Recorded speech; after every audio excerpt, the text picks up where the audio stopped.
لكم وأنتم لباس لهم صدق اللہ العظیم۔ طلوع شمس و قمر سے پہلے میں تجھ پہ آقا درود بھیجوں، طلوع شمس و قمر سے پہلے میں تجھ پہ آقا درود بھیجوں، ہر ایک شام و سحر سے پہلے میں تجھ پہ آقا درود بھیجوں، اور سفر پہ آقا کے چل پڑوں میں کہ میرے لب پہ ہو نام تیرا، ادھر سے پلٹوں تو گھر سے پہلے میں تجھ پہ آقا درود بھیجوں۔ عقیدت و محبت کے ساتھ سرکار کائنات کی بارگاہ میں اپنی محبتوں کا خراج درود شریف کے حوالے سے پیش کریں، پڑھیں اللہم صلی علی سیدنا و شفیعنا و نبینا و مولانا محمد معدن الجود والکرم وآلہ وبارک وسلم، صلو علیہ صلاۃ و سلام علیک یا رسول اللہ صلی اللہ تعالی علیہ وسلم۔ حضرات محترم، بہت زیادہ وقت نہیں ہے، 30 سے 35 منٹ کا وقت ہے، اور انشاءاللہ آج کچھ نئی باتیں آپ کو سنا کر کے جاؤں گا۔ خیر باتیں تو نئی ہیں، وہ باتیں بہت پرانی ہیں، مگر چونکہ یہ واقعات اور یہ چیزیں لوگ بیان کم کرتے ہیں، اس لیے میں کہہ رہا ہوں کہ یہ باتیں نہیں۔ امام غزالی رحمۃ اللہ علیہ اپنی کتاب میں جو واقعہ تحریر کرتے ہیں، بڑا پیارا واقعہ ہے، مگر میرے نبی سرکار کائنات صلی اللہ علیہ وسلم ارشاد فرماتے ہیں نیت مومن خیر من عملہ، کہ مومن کا عمل، مومن کی نیت اس کے عمل سے بہتر ہوا کرتی ہے۔ جب تک مومن بہتر سوچے گا نہیں، بہتر کر نہیں سکتا ہے، اس لیے سرکار کائنات نے فرمایا نیت مومن خیر من عملہ، میرے امت کے لوگوں کی نیت بہتر ہوتی ہے تب وہ بہتر کام کیا کرتے ہیں۔ دوسری حدیث میں میرے آقا ارشاد فرماتے ہیں انما الاعمال بالنیات، عمل کا دار و مدار نیت پہ ہوتا ہے۔ جناب والا آپ ذرا غور و فکر کریں، اسی حدیث کو امام غزالی رحمۃ اللہ علیہ اپنی کتاب احیاء العلوم شریف میں نقل کرتے ہیں، اور اس کے حوالے سے بڑا پیارا واقعہ لکھتے ہیں۔ جناب والا توجہ کریں گے تو بات آپ کو سمجھ میں آئے گی، ورنہ بات ادھر سے نکل جائے گی اور ادھر چلی جائے گی، سمجھ میں نہیں آئے گی۔ امام غزالی رحمۃ اللہ علیہ تحریر فرماتے ہیں، کہتے ہیں انما الاعمال بالنیات، جو میرے نبی نے ارشاد فرمایا ہے اس کی وجہ لوگوں نے آج تک سمجھی نہیں ہے، اگر وہ سمجھ لیں تو اس پہ عمل کرنا شروع کر دیں۔ وہ کہتے ہیں کہ بغداد شریف میں ایک بندہ رہا کرتا تھا، اور وہ کوئی معمولی بندہ نہ تھا، وہ عابد شبیہ زندہ دار تھا، رات میں اللہ کی عبادت کرتا تھا، دن میں وہ اللہ رب العزت کی بارگاہ میں فرائض کے لیے اپنی پیشانی کو خم کرتا تھا، یعنی اپنے آپ کو دنیا سے کنارہ کر کے صرف اللہ کو راضی کرنے کے لیے وہ اپنے زندگی کے شب و روز کو گزارتا تھا۔ ایک روز کوئی آیا اور آ کر کے کہنے لگا جناب والا تم نے اپنے آپ کو جنتی بنا لیا ہے، اللہ کی بارگاہ میں اپنی پیشانی کو خم کر رہے ہو، اللہ کو راضی کر رہے ہو، کیا تمہیں دنیا کا علم نہیں ہے؟ کہا مجھے معلوم نہیں دنیا میں کیا ہو رہا ہے۔ کہا ذرا جاؤ، جا کر کے معلوم کرو، لوگ ایک درخت کو اپنا معبود بنا چکے ہیں، اس کی بارگاہ میں اپنی پیشانی کو خم کر رہے ہیں۔ کیا تم نے مصطفیٰ کی حدیث کو نہیں پڑھا؟ اللہ کے نبی ارشاد فرماتے ہیں جب کوئی گناہوں کی طرف جائے تو تم اسے پکڑ کر کے نیکیوں کی طرف لے کر کے آؤ۔ کیا تمہارے اوپر فرض نہیں؟ جب اللہ نے تمہیں علم عطا کیا ہے تو اس علم پر عمل کرنا تمہاری ذمہ داری ہے، اس علم کو دوسروں تک پہنچانا یہ تمہاری ذمہ داری ہے۔ اللہ نے تمہیں اپنا برگزیدہ بندہ بنایا ہے، تو جب تم جنت کے راستے کی طرف جا رہے ہو تو کلمہ پڑھنے والے دوسروں کو بھی جنت کی راہ کی طرف لے کر کے جاؤ۔ وہ دیکھو وہ نہ جانے کن کن کو اپنا معبود بنائے بیٹھے ہیں، جیسے اللہ کے نبی نے دنیا میں لوگوں کو ایک معبودان بارگاہ میں لا کر کے سجدہ کروایا تھا۔ 360 معبودان باطلہ کے ہاں وہ اپنی پیشانی کو خم کرتے تھے، مگر وحدہ لا شریک کی بارگاہ میں لے کر کے آئے۔ ذرا بتاؤ تم اللہ کی بارگاہ میں سجدہ ہو رہے ہو، تم نے رسول کائنات کا کلمہ پڑھا ہے، تم نے محمد عربی کی امت میں ہو، کیا تمہارے اوپر فرض نہیں ہے کہ جو اللہ کی بارگاہ میں اپنی پیشانی کو خم نہیں کرتے بلکہ کسی دوسرے درخت کو اپنا معبود سمجھتے ہیں، انہیں ایک وحدہ لا شریک کی بارگاہ میں لے کر کے آیا جائے؟ پیشانی کسی درخت کی بارگاہ میں جھکانے کے لیے نہیں ہے، پیشانی بنی ہے تو رب کی بارگاہ میں جھکانے کے لیے بنی ہے۔ اتنی باتیں سننی تھی، جلال آ جاتا ہے اس اللہ کے برگزیدہ بندے کو۔ اپنے گھر سے کلہاڑی لے کر کے نکلتے ہیں، کوئی راستے میں مل گیا اور کہنے لگا اے خدا کے بندے یہ کلہاڑی لے کر کے کہاں جا رہے ہو؟ تمہارے ہاتھوں میں جب ہم نے دیکھا تو قرآن ہوا کرتا تھا، تمہارے ہاتھوں میں جب ہم نے دیکھا تو احادیث مصطفیٰ ہوا کرتی تھی، تمہارے ہاتھوں میں جب ہم نے دیکھا تو کسی کو کھانا کھلانے کے لیے تمہارے پاس کھانا ہوتا, کسی کو کپڑا پہنانے کے لیے تمہارے پاس کپڑا ہوتا.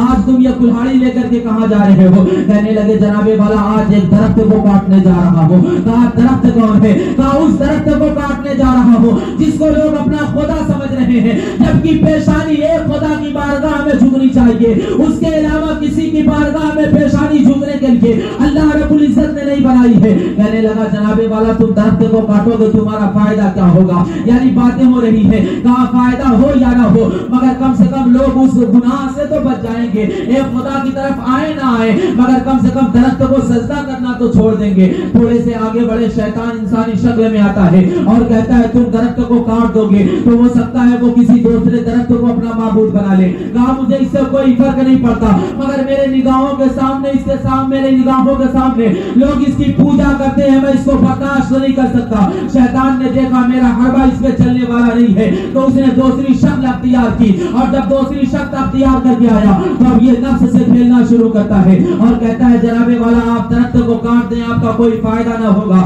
مگر میں آپ کو بتاؤں اگر آپ درخت نہ کاٹے تو آپ کا فائدہ ہو جائے گا. کہا کیا فائدہ ہو جائے گا؟ کہا فائدہ یہ ہوگا کہ آپ درخت نہ کاٹیں, رات میں جب عشاء کی نماز پڑھ کے سوئیں گے اور فجر کی نماز پڑھنے کے لیے اٹھیں گے آپ کے سرانے کچھ اشرفیاں رکھ دوں گا, آپ اس اشرفیوں سے اچھے لباس بھی پہن سکتے ہیں, اچھے کھانے بھی کھا سکتے ہیں, محتاج کی محتاجی بھی دور کر سکتے ہیں. یعنی آپ غریب ہیں آپ کو مال بھی مل جائے گا, ضرورت مندوں کی ضرورتیں بھی پوری ہو جائیں گی. اس درخت کو کاٹو گے یہ کسی دوسرے درخت کو اپنا معبود بنا لیں گے اور یہ تمہارے دشمن ہو جائیں گے, تمہارا جینا حرام کر دیں گے. اگر تم چھوڑ دو تو تمہارے فائدے ہی فائدے ہوں گے. جب اس نے نفس سے کھیلنا شروع کیا تو ان بزرگ کو بات سمجھ میں آ گئی کہ بات تو صحیح کہہ رہا ہے, اگر میں درخت کو کاٹوں گا تو کسی دوسرے درخت کو اپنا معبود بنا لیں گے, اور اگر میں چھوڑ دوں تو جو بھوکا رہے گا تو درہم ملے گا تو میں اسے کھانا کھلاؤں گا اللہ راضی ہو جائے گا. کوئی اگر ننگا گھوم رہا ہوگا میں اسے کپڑا پہناؤں گا اللہ راضی ہو جائے گا. اللہ کے نبی نے ارشاد فرمایا ہے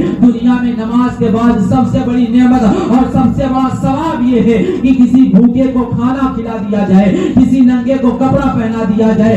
اسی کو سیدنا غوث اعظم فرماتے ہیں میں نے نیکیوں کے دفتر کو الٹ پلٹ کر کے دیکھ لیا ہے مگر بھوکوں کو کھانا کھلانا اور ننگوں کو کپڑا پہنانے سے بڑا میں نے کوئی ثواب نہیں پایا ہے. وہ بزرگ جب یہ سنتے ہیں تو کہتے ہیں بات صحیح ہے, مگر ان باتوں سے پہلے شیطان اور ان کے درمیان لڑائی ہوئی تھی اور یہ شیطان کو اٹھا کر کے پٹکے اور اس کے سینے پر سوار ہو گئے اور وہ دم دبا کر کے بھاگتا ہوا نظر آیا. مگر جب یہ اپنے گھر واپس چلے آئے اور اس کے بعد سوئے اور فجر کے وقت اٹھے تو انہیں کچھ اشرفیاں ملی, ان اشرفیوں کو انہوں نے بازار سے جا کر کے سامان خریدا, غریب محتاجوں کے بعد تقسیم کر دیا. پھر دوسری رات سوئے, پھر فجر کے وقت اٹھے, پھر کچھ اشرفیاں مل گئی, مگر جب تیسری رات سوتے ہیں تو پھر انہیں اشرفیاں نہیں ملتی. آج پھر کلہاڑی لے کر کے نکلے ہیں اور جب کلہاڑی لے کر کے نکلے راستے میں شیطان انسانی شکل میں ملتا ہے, پھر دونوں کے درمیان ہاتھا بائی ہوتی ہے, لڑائی ہو جاتی ہے. 3 دن پہلے کا معاملہ تھا جب دونوں کے درمیان ہاتھا بائی ہوئی تھی تو اللہ کے برگزیدہ بندے اس کے اوپر سوار ہوتے نظر آ رہے تھے اور وہ شکست کھاتا نظر آیا اور تم دبا کر کے بھاگتا نظر آیا. مگر جب آج ان دونوں کے درمیان ہاتھا بائی ہوئی ہے تو آج شیطان ان کے اوپر غالب آ رہا ہے, یہ زمین پر ہے, شیطان ان کے اوپر سوار ہے. یہ بزرگ پوچھنے لگے اے شیطان ذرا بتا دو صحیح آخر معاملہ کیا ہے؟ ابھی 3 دنوں پہلے تو مجھ سے ہار رہا تھا, تو نے شکست کھائی تھی, آج میں نے شکست کھائی ہے, ریزن کیا ہے؟ تو شیطان نے جواب دیا تھا جب 3 دن پہلے نکلے تھے تو خالص اللہ کی رضا کے لیے نکلے تھے کہ میں درخت کاٹ دوں اللہ راضی ہو جائے, تو اللہ کی مدد تمہارے ساتھ شامل حال ہو چکی تھی. مگر آج نکلے ہو تو اللہ کی رضا کے لیے نہیں نکلے ہو بلکہ اس لیے نکلے ہو کہ میں نے تمہیں اشرفیاں اس لیے نکلے ہو کہ میں نے تمہیں اشرفیاں نہیں عطا کی ہیں. تو آج اللہ کی مدد تمہارے ساتھ شامل حال نہیں ہے. اسی لیے سرکار نے فرمایا ہے نیت مومن خیر من عمل ہی, میرے امت کے لوگوں کی نیت ان کے عمل سے بہتر ہوتی ہے کیونکہ اللہ نیتوں کو دیکھتا ہے, صورتوں کو نہیں دیکھا کرتا. ان اللہ لا ينظر الى صورکم ولکن الی قلوبکم, اللہ کے نبی ارشاد فرماتے ہیں اللہ کسی کے چہرے کو نہیں دیکھا کرتا ہے, اگر اللہ دیکھا کرتا ہے تو لوگوں کے دلوں کو دیکھا کرتا ہے اور لوگوں کی نیتوں کو دیکھا کرتا ہے. تو نیت بہتر ہونی چاہیے. یہ محفل میلاد پاک اس لیے منعقد کی گئی ہے کہ میرے بیٹے کی شادی ہو تو آنے والی تمام مشکلیں اس محفل پاک کے حوالے سے جو ہے وہ درگزر ہو جائیں. اللہ سمجھ میں نے قرآن مقدس کی آیت کریمہ پڑھی ہے, ہن لباس لکم وانتم لباس لہن. دوسرے پارہ میں یہ آیت کریمہ ملتی ہے. ذرا اس کی تفسیر کی طرف آیا جائے, اس کے پس منظر کو دیکھا جائے, بات سمجھ میں آئے گی. اللہ ارشاد فرماتا ہے ایک مرد ایک عورت کا لباس ہے اور ایک عورت ایک مرد کا لباس ہے. ایک جگہ میں نے یہ بات کہی تھی تو مجھ سے کچھ لوگوں نے سوال کیا تھا, مولانا آپ نے بتایا نہیں کہ نکاح کے پہلے لباس ہے یا نکاح کے بعد لباس ہے. جناب والا, نکاح سے پہلے تو ایک مرد ایک عورت کے لیے حرام ہوا کرتا ہے اور ایک مرد ایک عورت کے لیے حرام ہوتی ہے, تو پھر وہ لباس کیسے ہو سکتا ہے؟ نکاح کے بعد ایک مرد ایک عورت کا, یعنی شوہر اپنے بیوی کا لباس ہوا کرتی ہے اور بیوی اپنے شوہر کا لباس ہوا کرتی ہے. اور لباس کا کام کیا ہوتا ہے؟ ذرا توجہ تو کریں. لباس کا کام ہوتا ہے جسم کے عیبوں کو چھپا لینا. اگر میرے جسم پر بہت سارے پھوڑے اور پھنسی کے داغ ہو, میں کپڑا پہن لوں تو وہ ساری چیزیں چھپ جایا کرتی ہیں. بالکل اسی کے مانند شوہر و بیوی کو رہنا چاہیے. مگر آج معاشرہ کس قدر تبدیل ہو گیا ہے. اگر کسی شوہر کو کھڑا کیا جائے اور پوچھا جائے ذرا بتا تیری بیوی کا معاملہ تیرے ساتھ کیسا ہے, تو وہ شوہر اپنی بیوی کے اندر 50 خامیاں نکالتا نظر آئے گا. اور اسی طریقے سے اگر کسی لڑکی سے پوچھ دیا جائے بتا تیرے شوہر کا معاملہ تیرے ساتھ کیسا ہے, اس کا سلوک تیرے ساتھ کیسا ہے, تو وہ عورت بھی 50 خامیاں نکالتی نظر آئے گی. مگر جناب والا مذہب اسلام کو تو دیکھیں, اللہ کے نبی نے ہماری ہر موڑ پر رہنمائی کی ہے. کوئی ایسا موڑ نظر نہیں آتا جہاں سرکار کائنات نے ہمیں اکیلا چھوڑا ہو. ہر موڑ پر سرکار کائنات مصطفیٰ جان رحمت نے ہماری رہنمائی کی ہے. میرے کریم آقا ارشاد فرماتے ہیں, اللہ رب العزت نے جب بندوں کو پیدا کیا تو کسی کے اندر خوبیاں ہیں, اسی کے اندر خامیاں بھی ہیں. کچھ اچھائیاں پائی جاتی ہیں, کچھ برائیاں پائی جاتی ہیں. کوئی بہت زیادہ خامیوں والا ہوتا ہے, کوئی بہت زیادہ خوبیوں والا ہوتا ہے. مگر میرے نبی سرکار کائنات ارشاد فرماتے ہیں, شوہر و بیوی کے درمیان جو محبتیں پیدا ہوئی وہ کسی اور رشتے میں نہیں پائی جاتی. صحابہ اکرام نے عرض کی, یا رسول اللہ, ایک باپ بھی اپنے بیٹے سے بے پناہ محبت کرتا ہے, ایک ماں بھی اپنی بیٹی سے بے پناہ محبت کرتی ہے. یا رسول اللہ, یہ محبت کوئی معنی نہیں رکھتی. سرکار کائنات نے ارشاد فرمایا, اے میرے صحابہ سنو, ایک ماں اگر اپنے بیٹی سے محبت کرتی ہے اس کا ریزن یہ ہے کہ اس نے 9 مہینے تک اپنی بیٹی کو اپنے کوکھ میں رکھا ہے, اپنا خون جگر پلایا ہے, 2 سال تک دودھ پلایا ہے, خون جگر پلا کر کے جوان کیا, اس لیے وہ محبت کرتی ہے. ایک باپ اپنے بیٹے سے محبت کرتا ہے کہ اس کا بیٹا اس کی نسل کو آگے بڑھائے گا, اس کے نسل کو پروان چڑھائے گا, اس لیے ایک باپ اپنے بیٹے سے محبت کرتا ہے. مگر وہ لڑکی اور لڑکا, نہ کبھی لڑکے نے لڑکی کو دیکھا ہوتا ہے, نہ کبھی لڑکی نے لڑکے کو دیکھا ہوتا ہے. مگر جیسے ہی نکاح کے 2 بول دیے جاتے ہیں, ادھر قبیل دوحہ بھی حاضر باہر کہا جاتا ہے, ادھر اللہ کی طرف سے غیب کی محبت ڈال دی جاتی ہے. اگر بیمار بیوی ہوتی ہے تو رات کی نیندیں شوہر کی حرام ہو جایا کرتی ہے, شوہر کو چوٹ رکھتی ہے تو رونا بیوی شروع کر دیتی ہے. میرے کریم آقا نے ارشاد فرمایا, ایسی محبت کسی اور رشتے میں نظر نہیں آتی ہے. یہ محبت کہیں اور سے نہیں بلکہ اللہ غیب سے دلوں میں داخل کر دیا. یہ محبت کہیں اور سے نہیں آئی, یہ محبت اللہ غیب سے دونوں کے دلوں میں ڈال دیا کرتا ہے. آپ معاشرے کا جائزہ لیں, جس باپ نے اپنے بیٹے کو 20 سال تک کھلا پلا کر کے جوان کیا ہے وہ جوانی کی دہلیز پہ قدم رکھتا ہے, پھر شادی ہو جاتی ہے, وہ اپنے باپ کو چھوڑ کر کے الگ رہنے لگ جاتا ہے. وہ ماں جو اپنی بیٹی سے بے پناہ محبت کرتی ہے, 2 سال تک خون جگر پلا کر کے, دودھ پلا کر کے جوان کرتی ہے, وہ دوسری جگہ چلی جاتی ہے اور پھر بوڑھے ماں باپ کی کوئی قدر و قیمت نہیں رہ جاتی. مگر جوانی کے عالم میں جب ان دونوں کا نکاح ہوا تھا وہ 70 سال کے ہو گئے, مگر خدا کی قسم محبتیں پروان چڑھتی نظر آ رہی ہیں. باپ بیٹے کی محبتیں ختم ہو رہی ہیں, ماں بیٹی کی محبت ختم ہو رہی ہے. مگر خدا کی قسم جتنی عمر بڑھتی جاتی ہے شوہر و بیوی کے درمیان محبتیں بڑھتی چلی شوہر و بیوی کے درمیان محبتیں بڑھتی چلی جاتی ہیں. اب میں نوجوان نسلوں کو پیغام دینا چاہتا ہوں, خدا کی قسم میں جو باتیں کرتا ہوں دلیل سے کرتا ہوں, ادھر ادھر کی باتیں نہیں کرتا. آپ ذرا توجہ کریں, لوگ صرف حدیث کی باتیں کرتے ہیں, قرآن کی باتیں کرتے ہیں, میں معاشرے کی باتیں کرتا ہوں تاکہ لوگوں کو سمجھ میں آئے. نوجوان لوگوں کو قرآن کی بات نہیں سمجھ میں آتی, حدیث کی بات سمجھ میں نہیں آتی, پریکٹیکل کر کے دکھانا پڑتا ہے تب بات سمجھ میں آتی ہے. آپ آج سب کے پاس موبائل موجود ہے, گوگل پہ سرچ کریں. میرے کریم آقا نے ارشاد فرمایا تھا کہ تم تو جب تم کسی اپنے لڑکے کے لیے کسی لڑکی کا انتخاب کرو تو حسن و جمال کی بنیاد پہ نہ کرنا، مال و دولت کی بنیاد پہ نہ کرنا، خاندان کی حسب و نسب کی بنیاد پہ نہ کرنا، متقی اور پرہیزگار خشیت ربانی کی بنیاد پر نکاح کرنا۔ اب میں چاروں چیزیں بتاتا ہوں، اگر دولت کے اعتبار سے نکاح کیا جائے تو دولت ختم ہوگی تو محبت ختم ہو جائے گی، حسن و جمال کی بنیاد پر نکاح ہوگا تو جب جوانی ڈھلے گی تو پھر محبت ختم ہو جائے گی۔ آج ہمارے نوجوان یورپین کنٹری کی طرح اپنی زندگی کو گزارنا چاہ رہے ہیں، انگریزوں کی طرح اپنی زندگی کو گزارنا چاہ رہے ہیں۔ خدا کی قسم آپ گوگل پہ سرچ کریں، آپ کو جواب ملے گا۔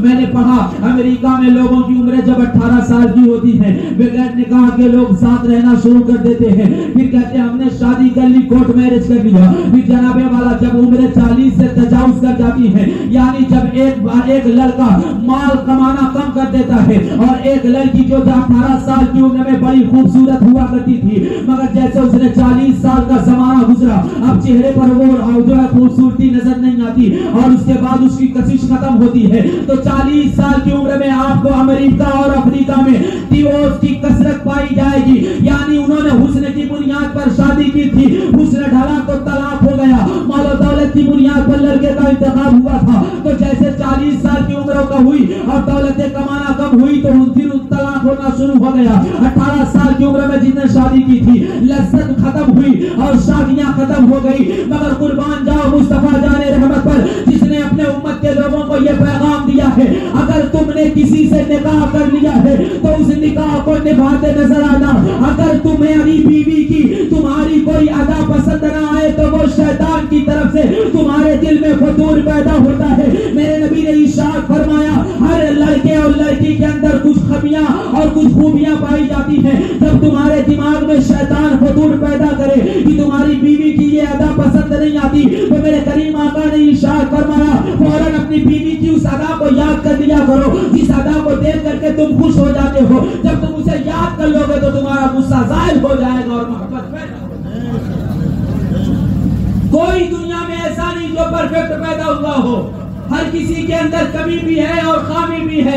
میرے کریم آقا ارشاد فرماتے ہیں تمہاری بیوی کی جب کوئی ادا پسند نہ آئے تو اس ادا کو یاد کیا کرو، جو جس ادا کو تم دیکھتے ہو تو تمہارا دل خوش ہو جاتا ہے۔ اگر ادا نہ پسند آئے تو یہ یاد کر لیا کرو کہ میری بیوی میرے کپڑے کو دھل کر کے دیتی ہے، جب میری شادی نہیں ہوئی تھی میں کہیں اور رہتا تھا تو کھانا خود سے بناتا تھا، مگر جب میں گھر آیا ہوں تو میری بیوی مجھے وقت پر کھانا بنا کر کے دیتی ہے، چاہے رات کے 10 بجے آؤں وہ مجھے گرم کھانا بنا کر کے دیتی ہے، کپڑے دھلنے کا کام میری بیوی کرتی ہے، کپڑے پریس کرنے کا کام میری بیوی کرتی ہے، چاہے کتنی ہی بیمار کیوں نہ ہو۔ جب یہ باتیں دماغ میں چلنے لگ جائیں گی تو پھر ایک بندہ ایک بندی سے محبت کرنے لگتا ہے۔ اب ذرا توجہ تو کریں، سب سے مین بات جو میں بتانا چاہ رہا ہوں، لوگ کہتے ہیں شادیوں کے بعد گھروں میں اختلافات پیدا ہو جاتا ہے اور وہ لڑکیاں جو آتی ہیں ودا ہو کر کے دلہن بن کر کے جو آتی ہیں ہمارے گھر میں آنے کے بعد بھائی بھائی میں درار پیدا کر دیتی ہیں، بیٹے باپ میں درار پیدا کر دیتی ہیں، بیٹے ماں سے محبت کرنا کم کر دیتے ہیں۔ میں نے کہا نہیں، بات غلط ہے، غلطی ہماری بھی ہے، غلطی اگر اس کی ہے تو غلطی ہماری بھی ہے۔ ذرا توجہ تو کریں کہ آج سے پہلے صحابہ کی شادیاں نہیں ہوئی، ایک صحابی کی 4 بیویاں ہوا کرتی تھی، ایک اللہ کے ولی کی 3 بیویاں ہوا کرتی تھی، یعنی 2 سے کم کوئی نکاح کرتا ہی نہ تھا۔